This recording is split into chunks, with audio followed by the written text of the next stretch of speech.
Wassail, a warm and spiced beverage, has a rich history deeply rooted in medieval England and the broader European tradition of communal celebrations.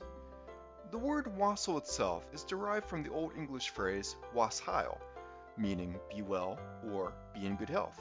The drink, often associated with festivities and merriment, has evolved over the centuries, reflecting changes in society, culture, and culinary practices. The origins of wassail can be traced back to medieval England, where it was an integral part of the wassailing tradition. Wassailing, a term originally referred to the act of toasting and wishing good health, gradually evolved into the festive practice of visiting orchards and singing to the health of apple trees. This ritual, known as apple wassailing, aimed to ensure a bountiful harvest for the upcoming year. The earliest versions of wassail were simple concoctions, typically consisting of ale or beer mixed with spices, sugar, and sometimes roasted apples. The warmth of the beverage provided comfort during the cold winter months, making it a perfect addition to the wassailing festivities. As centuries passed, wassail punch underwent various transformations, adapting to changing tastes, ingredients, and cultural influences. During the Renaissance, the addition of imported spices such as cinnamon, cloves, and nutmeg became popular, adding complexity and depth to the drink.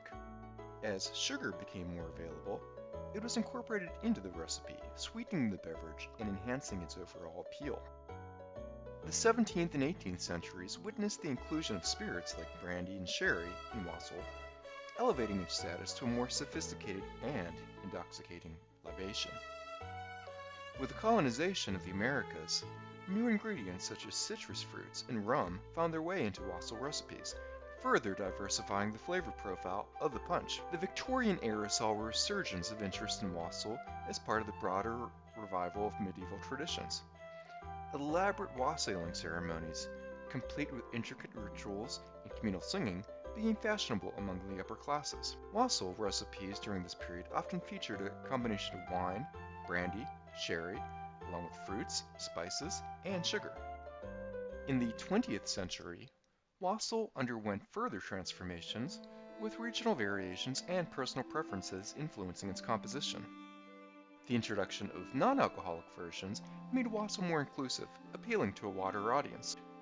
Today, wassail continues to be a beloved beverage during the holiday season, enjoyed in various forms at festive gatherings and celebrations around the world.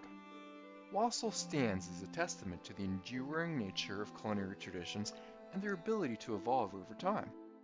From its humble medieval origins as a warm spiced ale shared amongst friends, to the elaborate Victorian-era concoctions, and the diverse modern adaptations, wassail has remained a symbol of communal joy and celebration. As we raise our glass in a medieval toast, we not only savor a delightful beverage, but also connect with the rich tapestry of history and traditions that span centuries. And our ingredients. Let's start with the spices. 2 tablespoons ground cinnamon, 2 tablespoons ground ginger, 1.5 tablespoons ground allspice, 1.5 tablespoons nutmeg, and 1 teaspoon ground cloves. For the alcohol, 1 bottle of ale or lager, 1 bottle of red wine, and in this case it doesn't have to be an expensive red wine, it could be a cheap wine or a bottle that you already have opened, 2 shots of tawny port, 1 shot of spiced rum, 1 shot of white rum, 2 shots brandy, 1 shot sherry, and 1 bottle of hard cider. The base, 2 gallons water and 1/2 gallon non-alcoholic apple cider. If you can't find apple cider, regular apple juice will do. Other ingredients include 1 large or 1 medium orange and 1 large or medium apple. You may also add sugar or brown sugar to taste. Happy holidays, and thank you for joining me at my home today. I'm going to make and give you my recipe for Elizabethan wassail. Wassail has a centuries-long history in Great Britain and is part of the celebratory feasts and winter markets throughout most of Britain. When the Romans and the Greeks before them started bringing wine to the rest of Europe, it was common for the northern climates to start malling wines, and that's where the tradition of wassail takes place.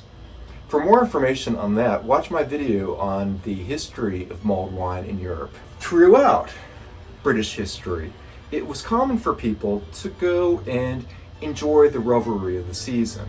And one of the ways they used to do that was knock on doors, sometimes as individuals or as groups, and go a-wassailing. Sometimes they would just go and expect food and alcohol, like wassail. Other times they would just be more in a jovial atmosphere and do caroling, and that's how the tradition of caroling eventually started after the wassail tradition. This is a very, very boozy drink. I warn you now, if it's something that you're not able to go and tolerate, you might want to go and decrease some of the ingredients. And what I'm actually going to do today is make a concentrate. Most of us don't have a bowl of punch like George Washington did back in his day that we have out 24/7. For more information, watch my video on George Washington's Christmas. The link will be in the description below. Since most of us don't have that punch bowl, it's easier for me to just go and stick my wassail back in the wine bottle or even in the fridge until I have friends or family over. So that's what I'll be doing today. So this is a concentrate.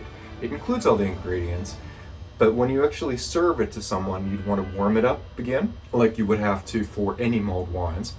And just water it down, because concentrate is going to be very, very strong. So bear that in mind. You would not want to drink this without watering it down first. So the first thing you do is get a pot or your container that you're going to go and use to go and make the wassail. If you have a big pot, feel free to use it. Again, I'm only going to go and make concentrate, so I'm only going to be using a small container. The first thing I want to do is warm up cider. If you're in America, cider is different than the hard cider that you'd know and love if you were living in Britain. So in a combination, I'm going to be using both regular cider and what they call hard cider. And I'm just going to warm that up. So I'm going to turn on my stove and pour some regular apple cider, non-alcoholic, into my pot. I'm not even going to go and put all the apple cider in. I'm going to save this later when I reconstitute and get the alcohol content down when I serve. This is a can of hard cider. It might be different depending on what country you live in or market, but I'm going to go and open that and put that in with my non-alcoholic cider. So recapping, so far I've put in 1/4 gallon of regular cider, non-alcoholic, and 1 bottle of hard cider. And then I'm going to put my spices in. I've already put them all in a container. And then I'm just going to mix it around. Now again, you definitely want to dilute this before you would serve this, especially with all the alcohol and then also with the spices. And I'm going to turn down the heat and just get a simmer going. The whole thing about wassail, if you want to make sure that it's alcoholic, you want to make sure that the wassail never boils. So bear that in mind. At this point, the only alcohol we have in it is the hard cider. I'm going to use a frother just to get some of the big pockets of spices out. Break that down in the cider.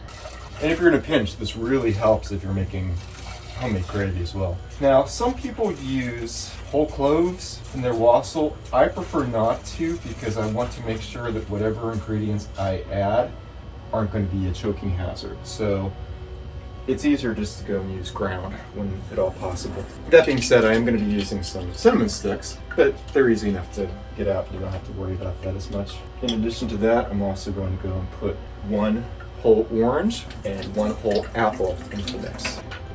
Items like spices and oranges back in Elizabethan England and Europe in general would have been highly prized unless you were in the Mediterranean because they were very expensive. The price did drop as time went on and the spice market grew and flourished, but this was a real treat back in the day. Imagine if you've never had an orange before, or cinnamon as an example. Before you put in your fruit, it's very important to remember to go and rinse the fruit off. Whether it's organic or regular foods, you want to make sure that you get any contaminants off of them. And in the case of regular, if it's not organic, you want to make sure that you don't have any pesticides or anything on the fruit themselves. If you're going to go and buy regular, not organic, you want to make sure that it's rinsed off well because you don't want any of that to seep in to your wassail. You don't have to peel this because it's only going to be used for flavoring and then also possibly as a garnish. But if you are concerned about any issues with pesticides, then certainly go and remove the outer skins. And again, you want to make sure that the pieces are large enough that you can remove so people don't have to wade through or filter out. And I'm just going to go and do some squeezes of the oranges into the wassail. Citrus adds a really nice taste with this. Now, in some traditional mulled wine and even wassail recipes, you'll find that some people put sugar or brown sugar. You are more than welcome to. This recipe does not include that. If you are going to put this in a small container, then I'm probably just going to use this wine bottle to put my concentrate. And at this point, you just keep stirring. It's a good idea to keep it on low and just try to get the apples soft. When you get to that point, you know it's ready to put the alcohol in. Once the apples start getting soft, I'm going to go and turn off the heat, and then I'm going to put the alcohol in. Again, this is a concentrate. The only reason I'm putting the alcohol in right now is so I can just go and bottle everything up without having to worry about it in the future. When I go and add more water and add the extra additional apple cider. Eating the apples and oranges in this, what will be a highly intoxicating brew, really adds an extra level of wassail. In addition to that, it's really, really festive and adds a nice touch of Hajj to any winter celebrations. Hajj, as you probably know, is just the Scandinavian word for coziness. And I can't think of many things more cozy than a nice glass or mug of wassail on a cold winter's night. If you are going and doing this ahead of time like I am, today is Christmas Eve, and I'm going to be serving this with my traditional English Christmas meal for my sister. My mother just passed away in November, so this is going to be our first year without her. But when you put it aside, you want to make sure that you get it out and warm it up ahead of time before someone comes over to visit you for the holidays. The scent just wafts through wherever you live, and it's a nice welcoming scent to have people when they come over. So do that maybe like 20 minutes or so before your guests start arriving. And again, there are multiple different recipes for not only wassail but mulled wine in general. I highly recommend that you go and visit my other video on mulled wines to get a better appreciation and knowledge of wines in different cultures.